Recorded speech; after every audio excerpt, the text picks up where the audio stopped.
super excited to be sitting here today talking with Azura, and I'm going to let Azura tell us all about who they are and what they do. So, Azura, welcome. Tell us what your professional role is.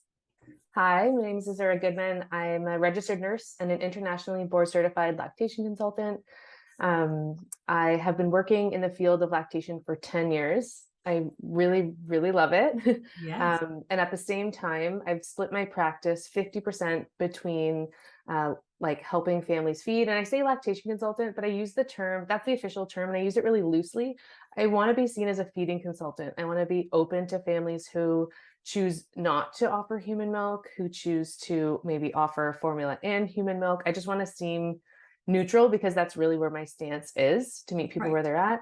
So I split my feeding consultancy 50% with supporting parents with perinatal mood disorders, which would be any time in the prenatal period up to a year after the birth or adoption of an infant. And I work privately. I also work as an RN role, but I'm trying to migrate into doing just feeding consultancy and some mental health support privately. But I do really enjoy working for public services as well. And I do home visits, I do virtual visits, I do a lot of work with parents who maybe didn't have a great feeding experience the first time, parents who are LGBTQSI, and basically anyone out there, folks who are planning on conceiving, prenatal, afterwards, and I like to support parents kind of the whole journey. So with weaning, moving to solids and things like that. Wow, there's so many things we could talk about, but I will I will try and keep it contained because I feel like we could talk for hours about this conversation. And because it's a passion work of yours as well, I'm sure you could also spend lots of time talking about this. Can you tell us, how does your work specifically help those in the 2S LGBTQIA plus community grow their respective families? Well, I think I'm a queer parent myself, which is helpful.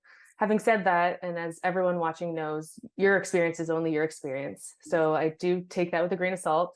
But I do try to come into the field and approach each family with the understanding of trying to be as neutral as possible. I never assume that someone has a partner. I never assume that to get to being a parent was in any way an easy journey. I understand what it's like to be marginalized and to maybe by the time you have a baby, a lot of folks, let's say they conceived in a heteronormative environment, they got pregnant very easily, they're very stressed as a prenatal or a postpartum parent. If it's taking you years to try to conceive financially, to fight for what you want, to be met with stigma in a Mm. medical environment, you're at a different, sometimes mental state. You've kind of been put through the ringer. Not everyone, but some folks have. And so I think understanding that sensitivity, or maybe the intersection of like being marginalized, the effect of this reproductive journey on your mental health, and then wanting feeding to work out really well. Also, let's say you had some fertility struggles. I think me being an RN, and being queer and things, it helps to understand maybe like the physiology of, let's say you had like a fertility issue, which to be personal, I did. It took me years to conceive. Even though I started in my 20s, it took me years to conceive because I have PCOS. And so understanding kind of the physiology and anatomy of that can really help to understand if someone may or may not, or what struggles they may encounter in their feeding goals. And then understanding, this specific community, you understand that these types of families might want more flexibility. There might be two feeding parents. There might just be one parent who might not be able to, or might not want to feed exclusively with their body. Understanding that some parents may want to use adaptive devices like a tube at the breast, and that there's so many ways to go about it. But I think the mental health piece and how I think I function best in this role is understanding that sensitivity piece and really supporting. Yes, I want people to reach their goals of feeding. It's really important. I'm good at what I do. I've done this for 10 years. I've seen thousands of families, but I don't want anyone to get there and sacrifice their mental health. Like if we worked so hard to make these families, I really want people to enjoy their parenting experience. If they're not sleeping, if they're hard on themselves, if they're, doing so many things and, spending so much money on, maybe supplements and consultants, and they're not seeing things work, or it's just, yeah, I want people to really enjoy this. So I want to help people meet their goals while maintaining this dream that they had. Parenting is not at the start, especially very romantic, but I want people to enjoy some elements of it. And so when I see people kind of, losing like the joy of it or being really hard on themselves, I like to bring people back and Right. really help them like remember what's important, because feeding and how you feed your baby is very important. It feels like the most important thing at the start. We have to keep these kids alive. They need the right amount of calories so that their organs can function. But at the end of the day, it's such a small part of what you're going to offer this human on this earth. And I just want to keep it all in perspective. I'm not a zealot in any way. I'm okay with however you want to feed your baby so long as you're doing okay. And I think understanding this marginalized community and how, I just really want to protect the dream and the enjoyment of parenting. And so helping people meet their goals, but still sleep, and still be able to do some things for themselves, because yeah, feeding is a little bit of it all. So I want to just keep things in perspective with people and meet their goals in a really sensitive way. I love that. Are there things that you might look for working in the capacity that you do, that your clients would argue makes you better suited to work with the 2S LGBTQIA plus community than perhaps heterosexual professionals who work in a similar capacity? Yeah, I think just really assessing that like mental health piece and how things are functioning, the state that you're at when you get there, and also understanding different tools and devices, and maybe I might have more experience with inducing lactation, working with the medical team, what's possible with or without meds. And I think that's like an important kind of angle, and also understanding um, different elements and what's possible for a trans man, a trans woman, and things like that. Understand, like having a frame of reference for that, and what things can look for, like templates for people of presenting different options. Mhm. Um, and so I think that's probably it. And like what we spoke about before, just understanding like what foundation you're at when you finally get there after being, someone could have been looking for a donor for years, or been in IVF for so long, and their finances might be, they might be under a lot of financial stress, things like that. And so understanding and being flexible in that way. I do try to be like, yes, supportive and offer sliding scale for families in specific Okay. situations. Yeah. Good to know. That's good to know. When we talk about this, and you started off, and sort of just before we get to the next question, I want to sort of expand a little bit upon what you were talking about with regard to finances. Um, it can be, I think, probably for many people that you're working with, beneficial that you have the designation of being an IBCLC, an internationally board certified lactation consultant, because many people can, if they have access to them, submit the receipts that they get from you to their insurance company for at least a partial reimbursement. Is that correct?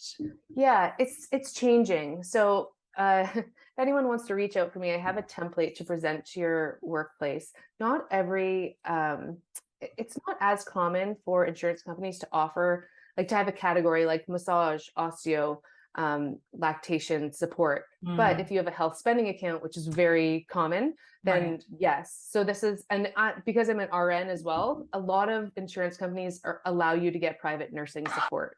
So I can always, Still under because I that. do function as a nurse as well. So it is really helpful if someone has benefits. Having said that, not everyone has benefits. No, and it's certainly a point of privilege, and I recognize that. But the reality of the circumstance is, especially as we live and work, and and I say live within the 2S LGBTQIA plus community, getting to the point of being parents is not something that has been without any costs associated.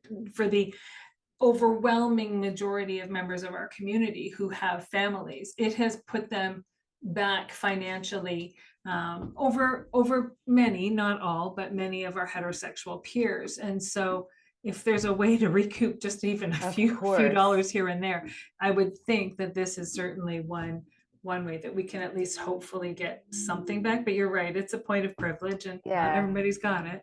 But having said that, there are a lot of things that we think we need to buy.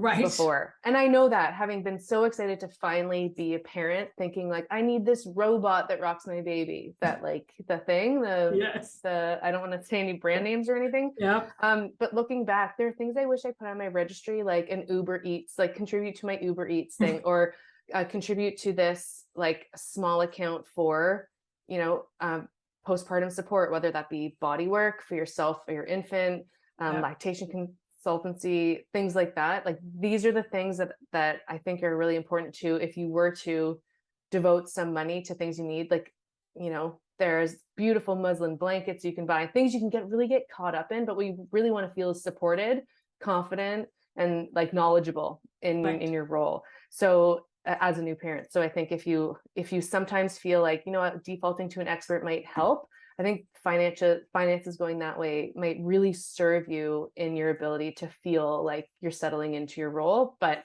again, not everyone has that privilege, and there are public infant, especially in Canada, there are a lot of public infant feeding clinics. I've worked in some, and they're often like pretty good.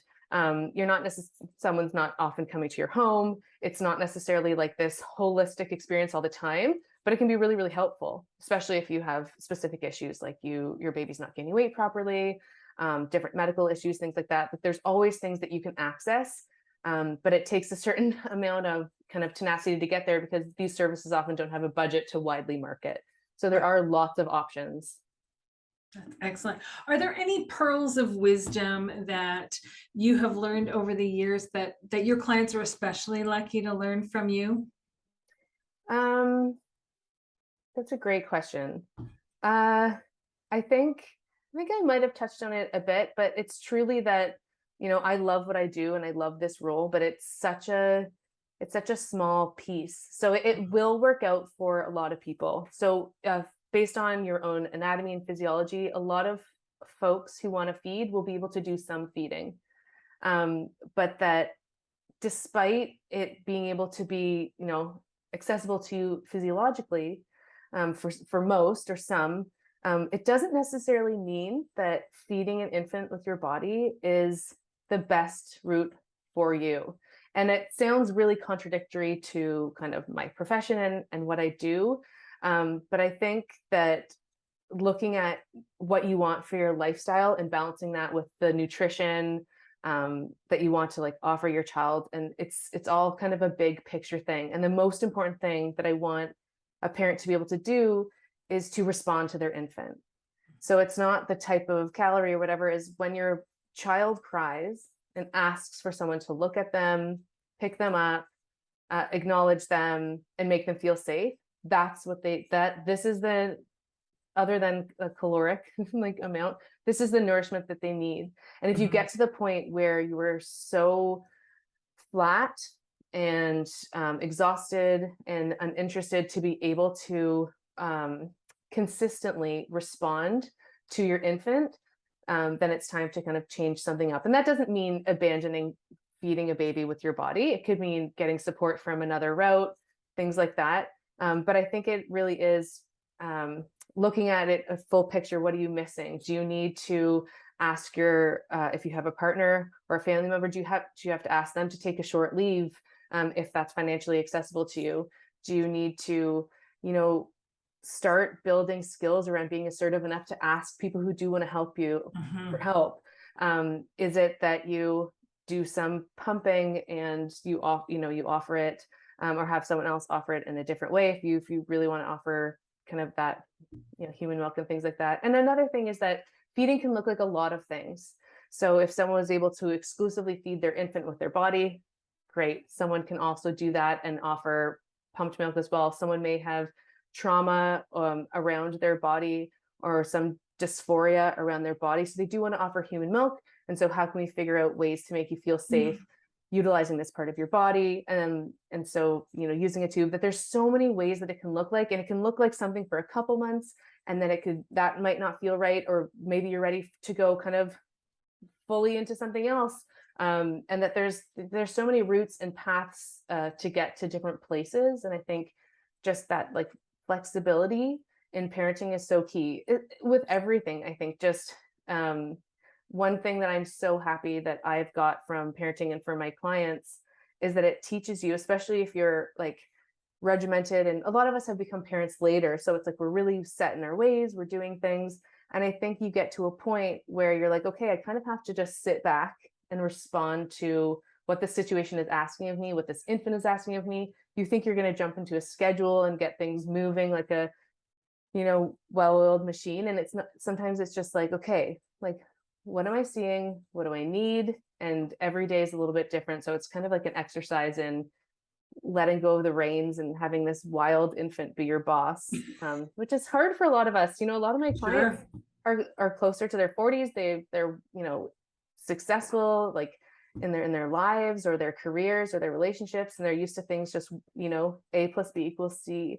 And so I think just flexibility in all of this is the going in with hopes and dreams and romantic visions, but also being like, it's what is it going to feel like if it doesn't feel this way? And maybe even if you have access to a mental health supports and you've gone through this like fertility journey or trying to conceive in this way, even working on yourself a little bit before coming to this and saying, what will I do if this doesn't work out? Feeding wise, sleep wise, all those things. It's true. You raise a good point, and it's something that I bring up whenever I'm working with a couple. And I try to remind them that as much as the baby world has been prescribed to us as being an all or nothing thing, we either feed from our body or we bottle feed. We either co-sleep or we crib sleep. We either cloth diaper or we paper diaper. We never hear people, or we infrequently hear people talk about the balance of trying a little bit of everything till we find that path that works best for our family, because it doesn't have to be all or nothing. You don't have to jump in with 2 feet and then feel like we're drowning, because Yeah, parenting totally. parenting's Yeah. busy. It's amazing, it's wonderful, it fills every part of your heart, but it's also busy, and so it can be fatiguing. So we have to find the path that actually makes sense for your family. And who cares about other people's families, really, when you're making those Yeah. decisions, right? And you might need to try a lot of things on. You might be a parent who thinks that sleep training is a horrendous act, and then you actually really need to get access to a sleep consultant and get more sleep to preserve things. And so yeah, it could be something for 2 months and you're like, never mind. Yeah, I want to, I don't want to co-sleep, or I do want to co-sleep, or because I think just keeping an open mind and things, once you feel like Mm, you've got your baby in a groove, like they're going to change. It's going to be yeah, completely different. Like they're going to be in this phase for a couple of weeks. So yeah. it's beautiful and it's a cruel joke, like all at the same time. So I like that. Like yeah, it's the most gray experience. It And is. I think it's great to read a bunch of books and things like that, but I mean, using your own, the knowledge from like an expert yourself, but most importantly, your like instinct and your gut and what's working for you is so vital. Um, so yeah, I totally agree with your position with that. Yeah. So you are a parent. You have been there, done that, as the shirt may say. But were you ever made to feel throughout your own journey that you were the other? Yeah, I have an interesting perspective. And I'm privileged in the sense that I'm like, you know, I'm pretty like, people would just assume that I'm female presenting. People don't assume that I'm queer unless I'm with my partner, who is a lot more kind of like non-binary. And I think as a duo, we've made to feel other. When I'm on my own, not Mm, so much. But then when my partner would come to the clinic with me, we'd have to kind of advocate for us as a couple, or me advocate for her as a person. So when in our fertility clinic, we had some weird experiences where, my partner Mandy was often my buddy, or does your husband want to come with you? We've been really clear about our pronouns, because she's okay with she or they. mhm. We've been clear, it's on our records. And it's funny because a lot of these clinics are very like, there's postering and things that say that they're really supportive of these communities, and it's the proof is not in the pudding a lot of the time. And it's wild because I'm in Toronto. This is an extremely like overall diverse and somewhat accepting compared to a lot of different cultures and communities.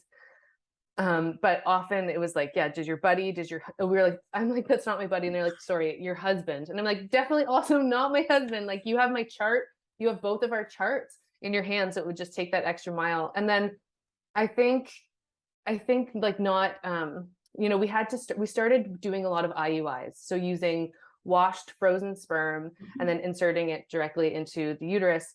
And I think we started off with a physician who didn't understand that this was like a sacred thing for us, like anyone else conceiving a baby. And so we are like, can you please tell us when you're going to kind of like, through the catheter or whatever, push the sperm into my uterus? And he's like, I already did it. He didn't give us any warning. He was just setting up. And so we're like, oh, and then also just made like, yes, some different comments that didn't feel right. And so we actually switched. We switched to another doctor within that practice. Okay. And we would have kept switching until we found someone, but we found someone who was a big part of what they did and what they love to do is helping queer families make, create their families. So Good I on you think for advocating for yourselves. yeah, and that's hard. And I understand too that like and in the medical environment in general, like I have a certain capacity to advocate for myself because it's the type of person that I am. I'm not a shrinking valley, but also I'm an RN. And so if someone had like a language barrier, they were less assertive, it can be really hard. So I always encourage someone, like, if you or your partner don't feel confident, bring a third person in, bring someone in who you feel comfortable with, or consult with someone, write a script together, write some notes. And we had to talk to the receptionist and ask them to talk to the ultrasound techs, who are amazing. These people work really hard, these ultrasound techs in these clinics. But just to say, you say you've had this training, like, we need to see it. It feels awkward when we come and you say these things to us, which isn't a fun conversation to have, especially when you're worried that it shouldn't, but it could affect your care in a private environment. It's kind of different. So I like, when I'm on my own in a medical place, a lot of people, like, about feeling other, a lot of people ask me about my husband. A lot of people ask me where my daughter got her eyes from, different things like that, or these daddy's eyes or things like that, just because I don't maybe outwardly present as queer. And that can make my partner feel very awkward when they're right there, or things like that. So I think that it hurts me, like, for them, but I think I'm in a privileged stance where I don't get it a lot. But as a family, yeah, it's been tricky. Same with our pediatrician, and even like our OB said, like, like, has asked us stuff about kind of genetic history, just kind of like, not, I don't know, like, asking my partner about their genetic history, but like, my partner's not, things like Doesn't things like matter. that.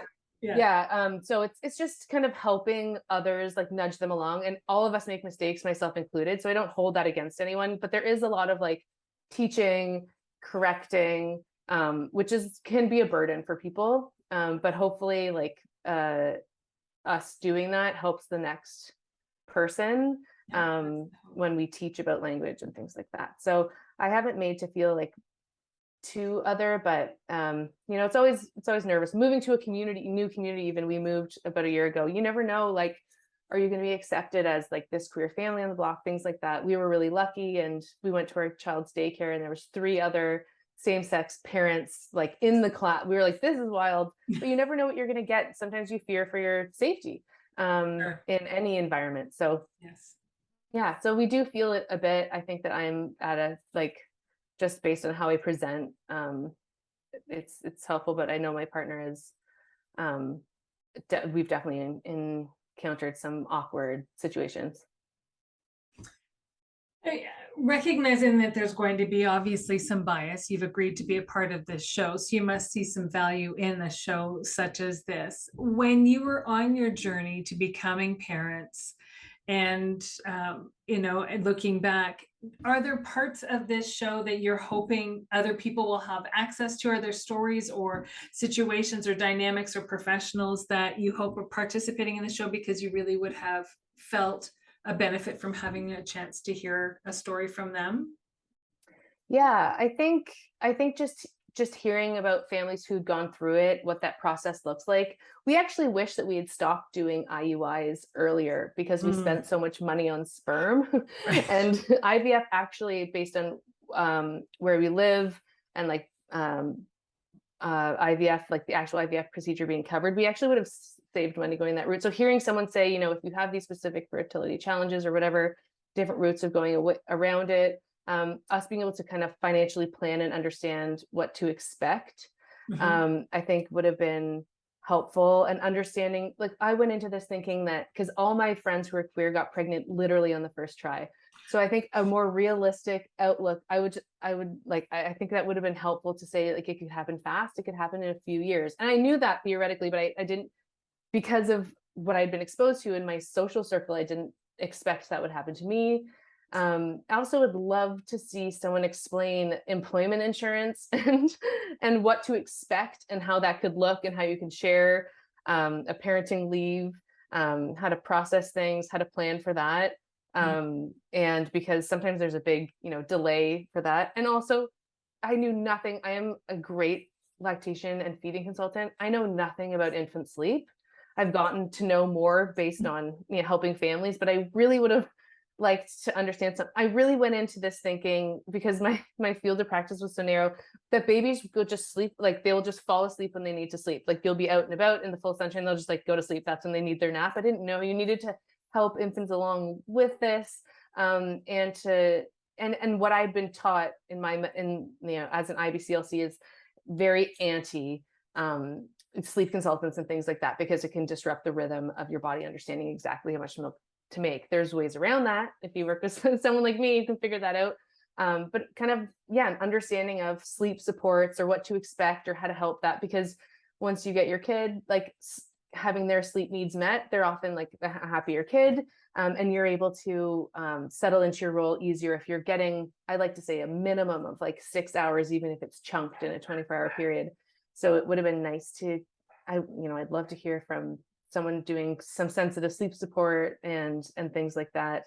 And maybe even like I'm so interested in different ways like that a naturopath can Mhm. complement this whole journey with regards to diet, hormones, things like that. I went a really medical route because I was really desperate, and I think I didn't even like think of it at the Mhm. time. I was so panicked by not working and that we were spending all this money on all this sperm.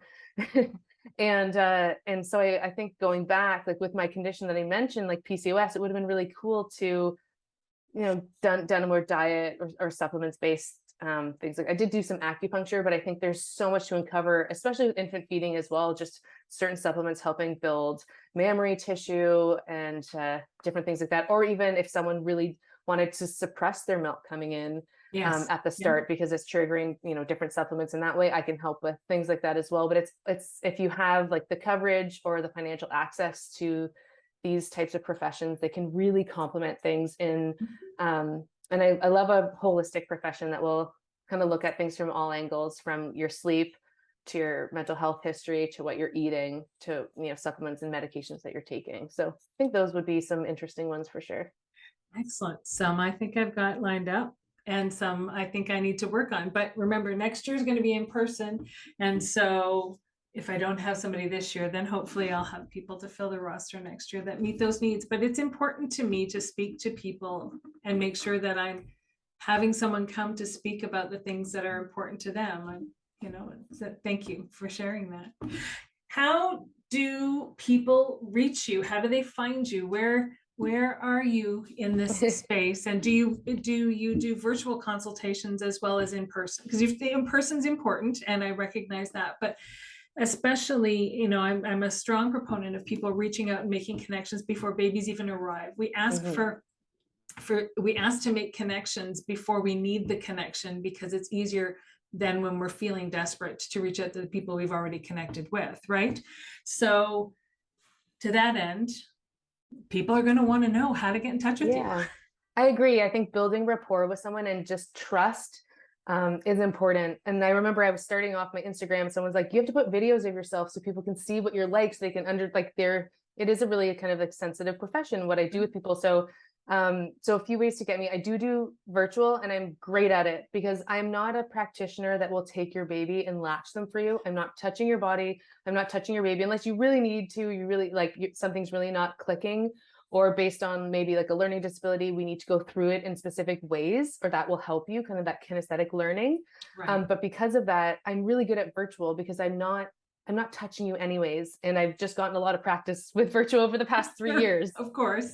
So virtual, I help folks all over the world virtually. I service Toronto and Hamilton and all the cities in between and kind of outside, in person. My website is www.azurainfantfeeding.com, and you spell my name Azura.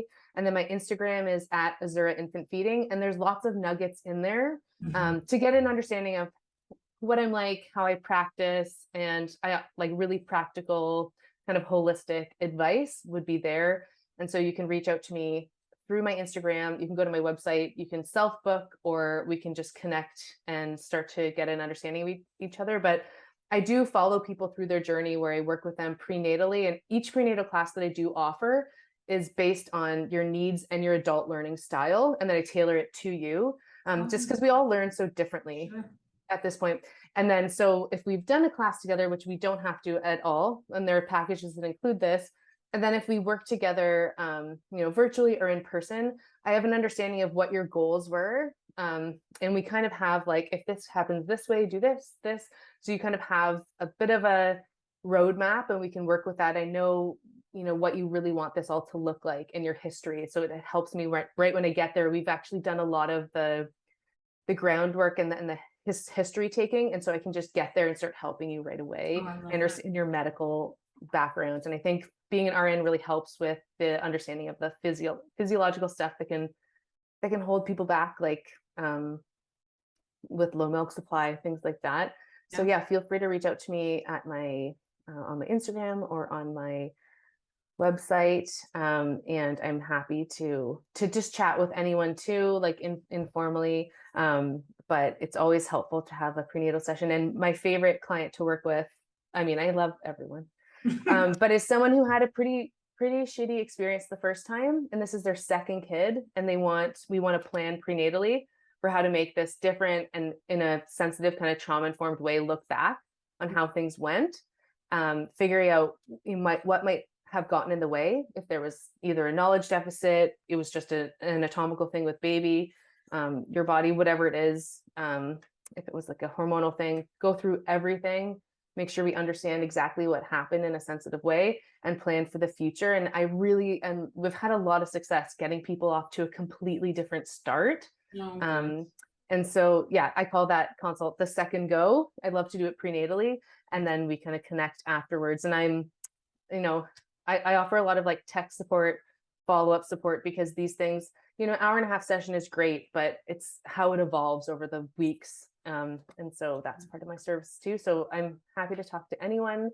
I am expecting right now in a few weeks, but I'm only taking 4 weeks off from my virtual stuff. So I won't be around, just end of September to end of October, and then back up kind of end of October, start of November. Excellent. Wow. Congratulations, by the way. That's fantastic to hear. Fantastic to hear. Yes, thank you. So I feel like my head is swimming. There's so many things I could continue to ask you, but I want to just let you have your afternoon back. So thank you very, very much for giving your time to us today to answer some questions and to share your knowledge. I really, truly appreciate it. No, this has been a blast. I love to nerd out on this. We could talk about 100 things, feeding wise, Yes. mental health wise. But I really appreciate and I find that these talks are really important and sacred, and just to be able to share a bit is great, and hear your perspectives as well has been amazing. Thank you so much. Excellent. Have a great afternoon. You too.